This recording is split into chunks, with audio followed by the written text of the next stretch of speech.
सब। Diet education and channel में आपका हार्दिक स्वागत है। मैं पूजा प्रजापति। हम लोग बच्चों कक्षा 6 की विषय गणित में आगे की तरफ बढ़ रहे हैं, जिसमें हमने जो है पिछली वीडियो में अभ्यास 3B कंप्लीट कर लिया था। आज हम लोग अभ्यास 3C पढ़ेंगे। इसमें 3C का जो फर्स्ट क्वेश्चन है आपका क्या कह रहा है, प्रश्नवाचक चिन्ह के स्थान पर कौन सी संख्या होगी। ये देखिए यहाँ पर प्रश्नवाचक चिन्ह लगा हुआ है, यहाँ पे कौन सी संख्या होगी हमें ये बतानी है। एक फ्लावर बना हुआ है जिसकी 6 पेटल्स है, जिसमें से 5 नंबर आपको दे रखा है। यहाँ पर ये कौन सी संख्या होगी हमें ये बताना है। साथ में हमें एक हिंट भी दे रखी है इन्होंने संकेत के रूप में। जैसे ये यहाँ से स्टार्ट किया, 9 में कितना जुड़ा बच्चों, 9 में 3 जुड़ा तो हुआ 12। 12 में फिर कितना जुड़ा, जो संख्या थी 3 को हमने 2 से गुणा किया, आया बच्चों 3 गुना 6, यानी कि 3 का दुगना इसमें आ गया, इस संख्या में जुड़ा। फिर 18 से ये हो रही है 30, यानी कि बच्चों कितना जुड़ रहा है, यहाँ पर 12 जुड़ रहा है। देखो 18 से 30 पे जाएंगे तो प्लस 12 हुआ है, यानी कि 3, 3 दूनी 6, 6 दूनी 12। अब 12 का भी हम लोग दुगना करेंगे तो कितना आ जाएगा बच्चों, 24। 12 दूनी 24 आएगा और 24 को हमें क्या करना है, 30 में जोड़ देना है। तो बच्चों जब हम 30 में 24 को जोड़ेंगे तो कितना हो जाएगा, 54 हो जाएगा हमारा। यानी कि जो प्रश्नवाचक वाली संख्या होगी वो हमारी कितनी होगी, 54 आएगी। यानी कि हमारा जो सेकंड ऑप्शन है वो हमारा राइट आंसर होगा। कैसे आया, यहाँ से 9 से इन्होंने संकेत करके बताया है, वहां से हमें क्लॉकवाइज डायरेक्शन में चलना है। क्लॉकवाइज 9 से 12 कब हुआ, जब 3 जुड़ा, फिर 3 का दुगना 3 दूनी 6, 12 में 6 जुड़ा 18 हुआ, फिर 18 में 6 दूनी 12, 12 जुड़ा 18, 12 30 हुआ। अब 30 में हम लोग 12 का दुगना जोड़ेंगे, 12 दूनी 24 और 30 54 हुआ। इस प्रकार से हमारा जो सेकंड ऑप्शन है वो सही हो जाएगा। नेक्स्ट है प्रश्न संख्या 2 हमारी, निम्नलिखित पूर्णांकों का पूर्ववर्ती ज्ञात कीजिए। पूर्ववर्ती संख्या को हम लोग बच्चों कहते हैं पहले वाली संख्या। पूर्ववर्ती संख्या को हम लोग क्या कहते हैं, पहले वाली संख्या, जिसे इंग्लिश में हम प्रेडिसेसर भी कहते हैं। प्रेडिसेसर संख्या, प्रेडिसेसर नंबर, ठीक है। तो पहले वाली संख्या जैसे कि 3 के पहले क्या आता है बच्चों, 2 आता है। 5 के पहले क्या आता है, 4 आता है। पहले वाली संख्या निकालने के लिए हम क्या करेंगे, जिस संख्या का हमें पूर्ववर्ती निकालना होगा उसमें से हम क्या करेंगे, 1 माइनस कर देंगे। जैसे 5 से कितना लेस कर देंगे, 1। किसी भी संख्या का पूर्ववर्ती निकालने के लिए जो संख्या दी होगी उसमें हम कितना घटा देंगे, 1 घटा देंगे, तो हमारी उस संख्या की पूर्ववर्ती संख्या ज्ञात हो जाएगी। सर हमारा फर्स्ट क्वेश्चन है, देखिए क्या दे रखा है, 6 का पूर्ववर्ती लिखना है हमें। तो लिखेंगे बच्चों 6 का पूर्ववर्ती। तो बच्चों ने आपको क्या बताया है, जिसका पूर्ववर्ती लिखना होता है उस संख्या से 1 घटा देते हैं। तो 6 से हम लोग 1 घटा देंगे, एक संख्या धनात्मक है एक ऋणात्मक है, तो क्या करेंगे, घटाएंगे। 6 से 1 घटाए कितना आया बच्चों, 5। यही हमारा आंसर हो जाएगा। यानी कि 6 की जो पूर्ववर्ती संख्या होगी वो क्या होगी, 5 होगी। फिर है सेकंड नंबर हमारा -4 है, ठीक। -4 का पूर्ववर्ती। अब -4 है बच्चों, इसमें हम जब -1 करेंगे क्योंकि हमें पूर्ववर्ती निकालने के लिए घटाना होता है। अब चूंकि दोनों संख्याओं का चिन्ह समान है, तो हमने आपको बताया था कि जब चिन्ह समान होता है तो हमारी संख्या क्या होती है, जुड़ती है समान चिन्ह होने पर। तो 4 और 1 5 हो जाएगा बच्चों। फिर जोड़ने घटाने के बाद में हमें ये देखना होता है कि संख्या बड़ी कैसी है हमारी, धनात्मक है ऋणात्मक, उस हिसाब से हम यहाँ पर चिन्ह लगाएंगे। तो चूंकि दोनों ही संख्या ऋणात्मक है, बड़ी संख्या जो 4 है वो भी ऋणात्मक है, इसलिए जो हमारा आंसर होगा वो क्या होगा बच्चों, -5 होगा।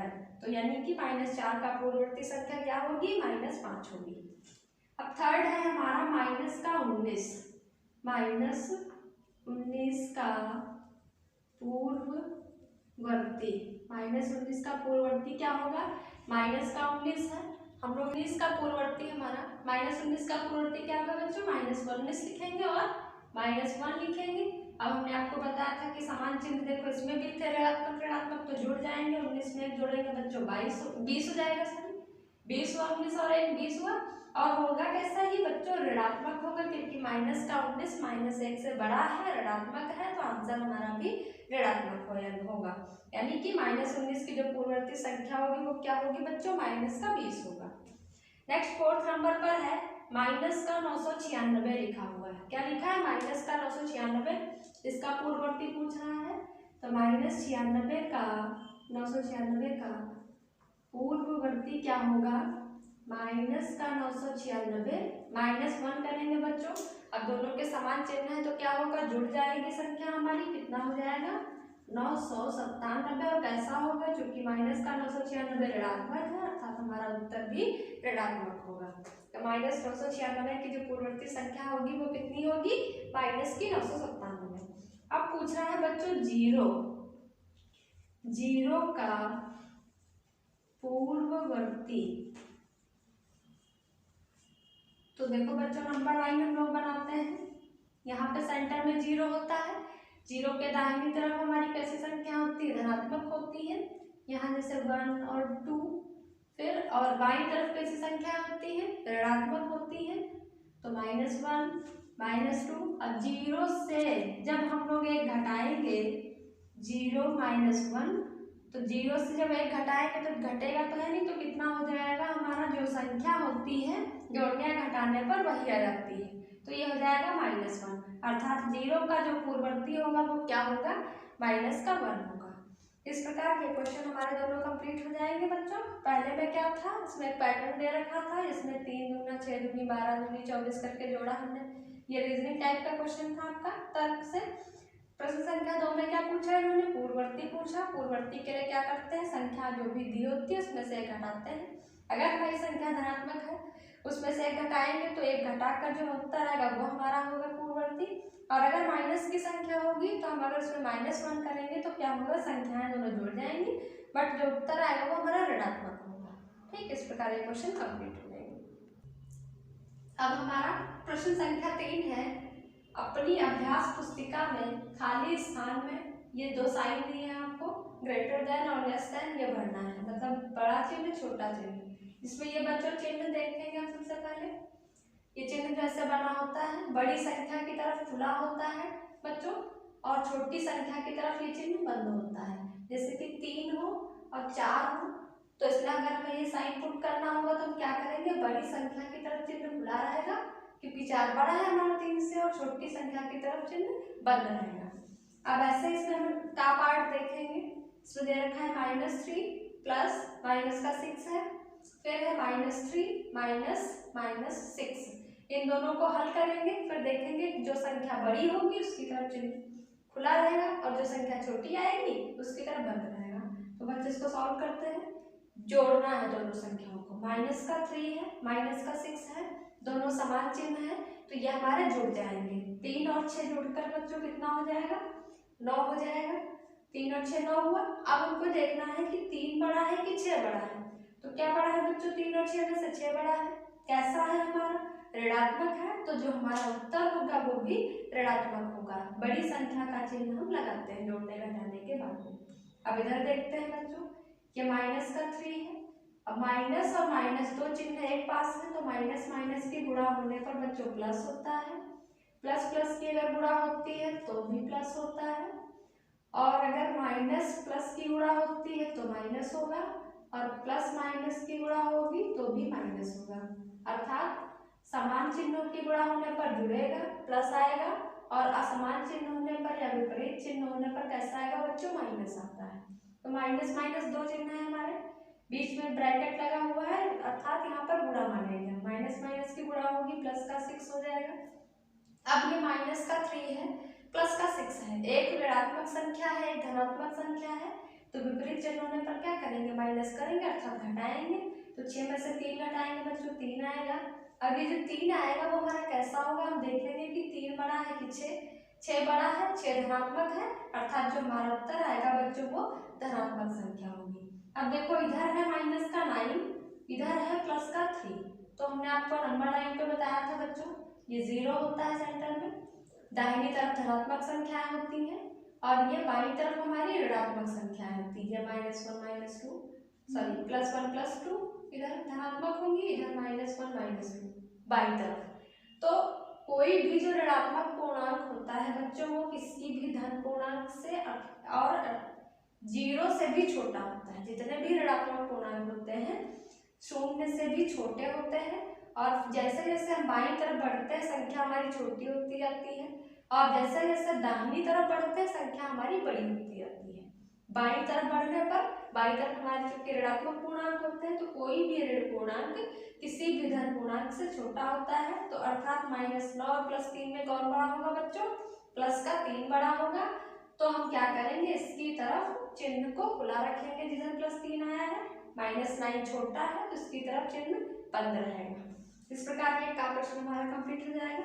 अब खा पार्ट देखते हैं बच्चों। -21 है, माइनस फिर -21 है तो -21 लिखेंगे, माइनस माइनस की गुणा हो जाएगी, दो चिन्ह एक पास है तो माइनस और माइनस क्या हो जाएगा बच्चों? प्लस हो जाएगा 21। अब वही संख्या धनात्मक है, वही संख्या ऋणात्मक है तो क्या होगा? घटा देंगे, धनात्मक ऋणात्मक है, 21 में 21 घटाएंगे बच्चों, कितना आएगा हमारा? 0 हो जाएगा। अब इधर देखते हैं राइट साइड में जो दे रखा है, माइनस का 21 है प्लस माइनस माइनस का 21 है, दोनों ही माइनस माइनस के हैं, समान चिन्ह है तो ये जुड़ जाएंगे, 1 1 2 और 2 2 4। फिर देखो बच्चों दोनों संख्याएं बराबर है तो चिन्ह हमारा कैसा लगेगा? ऋणात्मक ही लगेगा, दोनों है जुड़ जाते हैं बट चिन्ह माइनस का लगता है। अब ये इधर आया है हमारा 0 और राइट में आया है -42। तो अभी मैंने आपको बताया था कि जितने भी ऋण पूर्णांक होते हैं वो सभी 0 से छोटे होते हैं, अर्थात हमारा जो 0 है वो सभी ऋण पूर्णांकों से बड़ा होता है। तो हम किधर की तरफ निशान लगाएंगे बच्चों? 0 की तरफ खुला रहेगा, क्योंकि 0 हमारा बड़ा है -42 से। ठीक, तो 0 की तरफ खुला है, -42 की तरफ चिन्ह बंद रहेगा। अब का पार्ट है बच्चों हमारा, माइनस का 27 है, माइनस और प्लस दो चिन्ह एक साथ है, माइनस प्लस की गुणा करेंगे तो क्या आएगा बच्चों? माइनस, विपरीत चिन्ह होने पर हमेशा माइनस ही आता है। अब देखो दोनों समान चिन्ह हो गए, माइनस का 27 माइनस का 27 जुड़ जाएगा समान चिन्ह होने पर, और चूंकि दोनों ही ऋणात्मक है इसलिए हमारा जो उत्तर होगा वो भी ऋणात्मक होगा। माइनस का आया 54। इधर देखते हैं यह है 27 धनात्मक है, आगे कुछ नहीं लगा तो पॉजिटिव नंबर माना जाएगा। माइनस और प्लस की गुणा हो जाएगी तो बच्चों माइनस प्लस क्या होता है? माइनस, विपरीत चिन्ह होने पर। फिर है 45। अब ये 27 जो हमारा है धनात्मक संख्या है और 45 है ऋणात्मक संख्या। धनात्मक और ऋणात्मक होने पर, विपरीत चिन्ह होने पर क्या करेंगे? संख्या को घटाते हैं। 45 से 27 को घटाएंगे, 15 में 7 जाएगा बच्चों, बचेगा 8, यहाँ पे बचा 3, 3 में 2 गया बच्चों, कितना बचा? 1, यानी कि 18 हो गया। अब ये कैसा होगा, धनात्मक या ऋणात्मक? इस संख्या में हम देखेंगे 27 प्लस का है माइनस का 45, तो 45 बड़ा है, 45 ऋणात्मक है तो हमारा जो उत्तर आएगा बच्चों वो आएगा -18। अब यहाँ पर देखते हैं हम कि दोनों ही ऋणात्मक संख्याएं आएंगी, माइनस का 54 भी और माइनस का 18 भी है। तो जब दोनों ऋण पूर्णांक होते हैं तो जो हमें देखने में छोटा लगता है पूर्णांक, एक्चुअल में वो बड़ा होता है, क्योंकि जब आप नंबर लाइन बनाएंगे यहाँ पर 0 से बाईं तरफ ऋणात्मक संख्या तो -1 -2, ऐसे जब आप जाएंगे तो माइनस का 18 पहले पड़ेगा और माइनस का 54 आपको बहुत लास्ट में पड़ेगा। 18 19 20 ऐसे करते करते आएंगे, तब हम बाईं तरफ जाते हैं तो संख्या हमारी छोटी होती जाती है, और अगर 0 से हम दाहिनी तरफ बढ़ते हैं तो संख्या बड़ी होती जाती है। तो इस प्रकार हम देखते हैं कि -18 जो है वो आपका 54 के दाहिने पड़ रहा है, यानी कि जो दाईं तरफ संख्या होती है संख्या रेखा पर वो अपनी बाईं तरफ की संख्या से बड़ी होती है। तो -18 पहले पड़ रहा है, -54 बाद में पड़ रहा है। और आपको एक बात ये भी ध्यान रखनी है कि अगर दोनों ऋणात्मक पूर्णांक हैं तो जो आपको देखने में बड़ी लगेगी संख्या वो वास्तव में छोटी होती है, और जो छोटी लगती है वो वास्तव में संख्या क्या होती है? बड़ी होती है, क्योंकि वो नंबर लाइन पर हमारी पहले आती है छोटी संख्या जो दिखने में लगती है। तो माइनस का 18 बड़ा हो जाएगा -54 से, तो -18 की तरफ हम लोग साइन खुला रखेंगे, -54 की तरफ बंद रखेंगे निशान। ठीक है, इस प्रकार ये तीनों हमारे कंप्लीट हो जाएंगे। कोई भी दो ऋणात्मक पूर्णांक होंगे उसमें जो देखने में आपको छोटा लगेगा वो बड़ा होगा, जो बड़ा लगता है देखने में वो छोटा होगा, और 0 से सभी ऋणात्मक पूर्णांक छोटे होते हैं और धनात्मक पूर्णांक तो आपके बड़े होते ही हैं। इस प्रकार ये प्रश्न संख्या 3 हमारी कंप्लीट हो जाएगी। हमारा नेक्स्ट क्वेश्चन है प्रश्न संख्या 4, खाली जगह भरिए। ये 2 रो दी गई है आपकी, इसमें क्वेश्चन मार्क वाला यहाँ पे कौन सी संख्या आएगी ये हमें बताना है। तो बच्चों देखते हैं पहली रो में क्या दिया हुआ है, 13, फिर 11 है, फिर 9 है, फिर 7 है। इस प्रकार हम क्या देख पा रहे हैं बच्चों, 13 से 11 हो रहा है, मतलब कितना कम हो रही है संख्या, -2 हो रहा है। 11 से 9 हो रहा है, तब भी -2 हो रहा है। और 9 से 7 हो रहा है, तब भी बच्चों -2 हो रहा है। यानी कि जो पहली संख्या दी थी उसमें से हमने कितना कितना घटाया बच्चों, -2, फिर 2 किया माइनस, फिर 2 माइनस किया, यानी कि 2 का डिफरेंस है सब में, 13 से 11, 11 से 9, 9 से 7। ऐसे ही सेकंड लाइन में हमको देखना है बच्चों, सबसे पहले दिया हुआ संख्या 67 दी गई है। इसके बाद में हमें नहीं पता है कि हम जोड़े या घटाएं कुछ भी, क्या क्योंकि हमको ये संख्या याद करनी है। नेक्स्ट देखते हैं थर्ड नंबर पे हमारी संख्या दी हुई है 27, और 27 से बच्चों कितना घटा दें कि 7 आ जाए, तो 7 को घटा कर देखते हैं 20, यानी कि 27 से हम 20 अगर घटाएंगे तो आएगा हमारा 7। जब यहाँ पे 20 घटाया है तो बच्चों देखो पहली लाइन में जो रूल फॉलो हुआ शुरू से आखिरी तक हुआ, तो इसमें भी अगर आखिरी में 20 का डिफरेंस आ रहा है तो स्टार्टिंग में भी 20 का ही डिफरेंस होगा।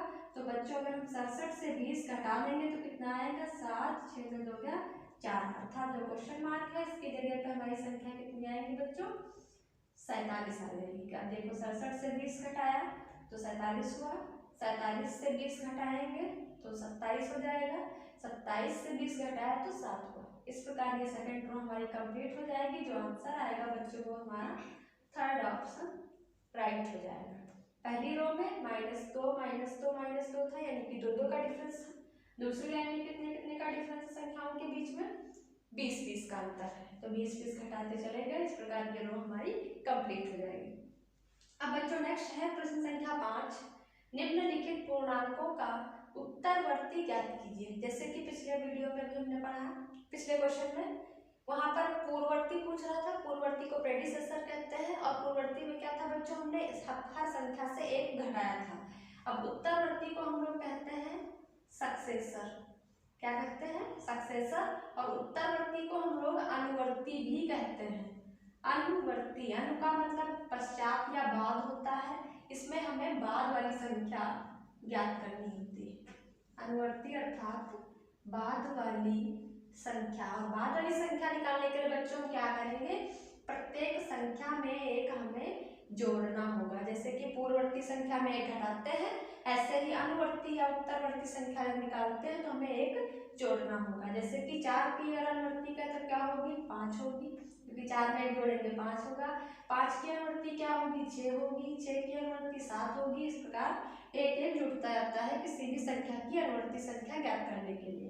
अब देखते हैं फर्स्ट पार्ट क्या कह रहा है। इसमें सबसे पहले दे रखा है 7, इसमें हमें क्या लिखना है, 7 की अनुवर्ती संख्या, 7 की अनुवर्ती संख्या। तो 7 की अनुवर्ती ज्ञात करने के लिए हम क्या करेंगे, 7 में बच्चों 1 जोड़ देंगे, क्योंकि अनुवर्ती निकालनी तो कितना हो जाएगा, 8, अर्थात 7 की जो अनुवर्ती संख्या होगी क्या होगी, 8 होगी। और 7 के बाद हमारे जब नंबर्स पढ़ते हैं तो वहां पर 7 के बाद 8 ही आता है। अब नेक्स्ट है सेकंड पार्ट हमारा, -5 दे रखा है, -5 की अनुवर्ती लिखिए या उत्तरवर्ती, बात देख रही है, अनुवर्ती या उत्तरवर्ती संख्या क्या होगी बच्चों, -5 है, और हमें अनुवर्ती या उत्तरवर्ती निकालने के लिए +1 करना होता है।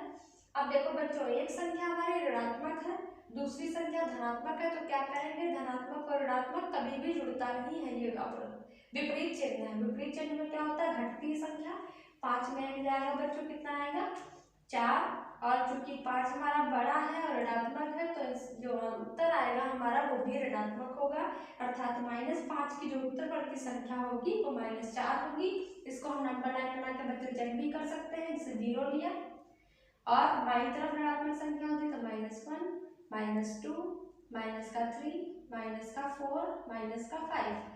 अब जैसे हम बाईं तरफ बढ़ते हैं तो संख्या घटती है, दाहिनी तरफ बढ़ते हैं संख्या हमारी क्या होती है, बढ़ती है, बाद वाली संख्या होती है। देखो बच्चों, -5 के बाद क्या आ रहा है, -4 आ रहा है, अर्थात -4 जो है वो -5 से बड़ा है, यानी कि -5 में 1 जोड़ा हमने तो आया -4, यही इसकी उत्तरवर्ती संख्या हो जाएगी।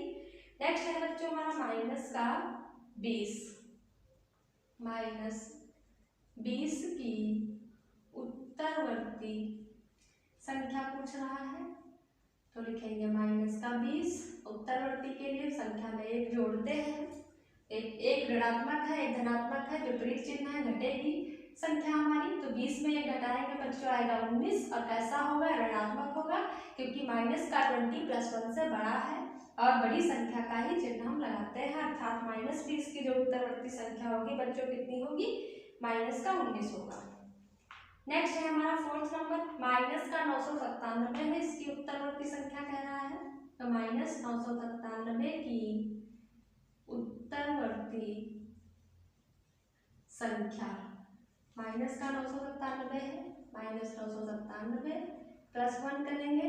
अब चूंकि हमारी एक संख्या माइनस की एक प्लस की है, विपरीत चिन्ह, तो क्या करेंगे, संख्या घटा देंगे, साथ में एक जाएगा 6 और ये 9 और आएगा माइनस का, क्योंकि माइनस का 997 + 1 से बड़ा है, अर्थात जो हमारा रिजल्ट आएगा वो भी ऋणात्मक होगा, तो -997 की उत्तरवर्ती जो संख्या होगी बच्चों कितनी होगी, -996। नेक्स्ट है बच्चों 5 नंबर 0। अब 0 की उत्तरवर्ती संख्या पूछ रहा है, 0 की उत्तरवर्ती संख्या, 0 में भी हम लोग जब 0 में 1 ऐड करेंगे तो कितना आएगा, 0 में किसी भी संख्या को हम जोड़ते हैं तो वही संख्या हमारी आती है, प्लस का 1 है प्लस का ही 1 आएगा, इसको हम नंबर लाइन से भी चेक कर सकते हैं, जब 0 दाहिनी तरफ जाएंगे तो क्या होगा, +1 आएगा, तो 0 के बाद आ रहा है +1, अर्थात 0 की जो उत्तरवर्ती संख्या होगी वो हमारी कितनी होगी, +1 होगी। इस प्रकार चौथा और पांचवा क्वेश्चन हमारा कंप्लीट हो जाता है। अब हमारी प्रश्न संख्या 6 है, क्या कह रहा है, किसी स्थान पर 12 बजे दोपहर तापमान 0 से 19 डिग्री सेल्सियस अधिक था तथा अर्धरात्रि को तापमान 0 से 2 डिग्री सेल्सियस कम हो गया, तापमान में परिवर्तन ज्ञात कीजिए। ठीक है, उत्तर संख्या 6 हम लोग कैसे लिखेंगे, क्या कह रहा है, सबसे पहले बच्चों इस क्वेश्चन को नंबर लाइन से समझते हैं। एक नंबर लाइन हमने बनाई, 0 बीच में होता है, दाहिनी तरफ संख्या हमारी धनात्मक होती है, बाईं तरफ ऋणात्मक संख्या होती है। तो ये क्या कह रहा है, 0 से 19 डिग्री सेल्सियस अधिक था, जैसे हमने यहाँ से लिखना स्टार्ट किया, डैश यहाँ पे माना कि हमारा 19 था, ठीक है, 0 से 19 डिग्री सेल्सियस अधिक था, इसमें हमारी धनात्मक संख्या है, ये दोपहर में था इतना तापमान। फिर क्या होता है, अधिक था तथा अर्धरात्रि को तापमान 0 से 2 डिग्री सेल्सियस कम हो गया है, अर्थात 0 से -1 -2 0 से -2 डिग्री सेल्सियस कम हो गया है, तो बच्चों +19 था, 19 से घटकर बाईं तरफ आया और कितने पर रुक जाता है, ये -2 पर, यानी कि 19 ये बैक आया, तो ये चूंकि पीछे की तरफ आ रहा है संख्या घट रही है, बाईं तरफ जाने पर -19 इतना आया, और फिर 0 से -2 और कम हो गया, 0 तक अगर आता तो -19 होता, लेकिन कह रहा है 0 से भी 2 डिग्री सेल्सियस कम हो गया, तो -2 और कर देंगे, अब -19 और -2 है, दोनों समान चिन्ह है, जुड़ जाएगा बच्चों, कितना हो जाएगा, -21 डिग्री सेल्सियस, यानी कि तापमान हमारा कितना कम हो गया, -21 डिग्री सेल्सियस। पहले देखो बच्चों क्या था, 0 से 19 डिग्री सेल्सियस अधिक था, जब हमने प्लस में लिखा, फिर क्या कह रहा है, 0 से -2 कम हो गया, तो 0 से -2 इतना तो कम हुआ ही, और क्योंकि यहाँ पर था कि ये संख्या यहाँ से यहाँ पे आ रही है ना, तो पीछे आएगा तो -19 और -2 दोनों जुड़ जाएंगे और टोटल जो डिफरेंस आ जाएगा टेम्परेचर में वो होगा -21 डिग्री सेल्सियस। अब प्रश्न संख्या 7 है हमारी, प्लेटो का जन्म 429 ईसा पूर्व में हुआ था तथा 348 ईसा पूर्व में दिवंगत हुए, वे कितने वर्षों तक जीवित रहे, जैसे कि उनका जो जन्म था, उत्तर संख्या 7,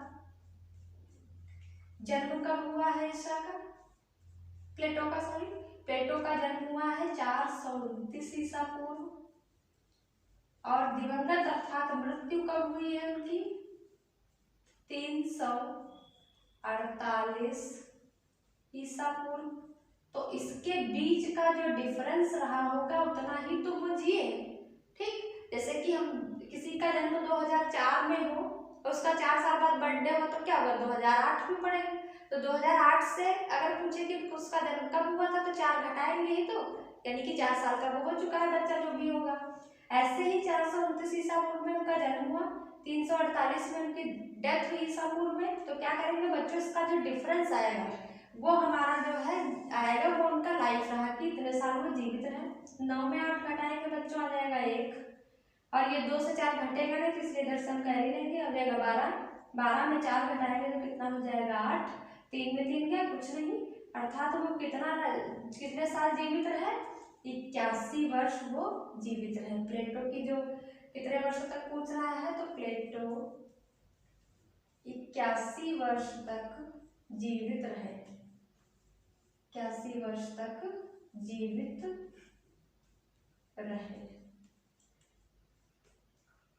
ठीक, इनका जब जन्म हुआ था और जब मृत्यु हुई तो जन्म से मृत्यु को घटा दिया, घटाने के बाद जो अंतर आया उतने वर्ष वो जीवित रहे। नेक्स्ट है प्रश्न संख्या 8 हमारी। प्रश्न संख्या 8 है हमारी, समुद्र तल से अधिकतम गहराई वाला बिंदु 11,600 मीटर नीचे है। अधिकतम ऊंचाई की पर्वत चोटी समुद्र तल से 8,846 मीटर ऊंची है। गहराई वाले बिंदु से चोटी की ऊंचाई ज्ञात कीजिए। ठीक है, उत्तर नंबर 8 हम लोग कैसे इसको करेंगे।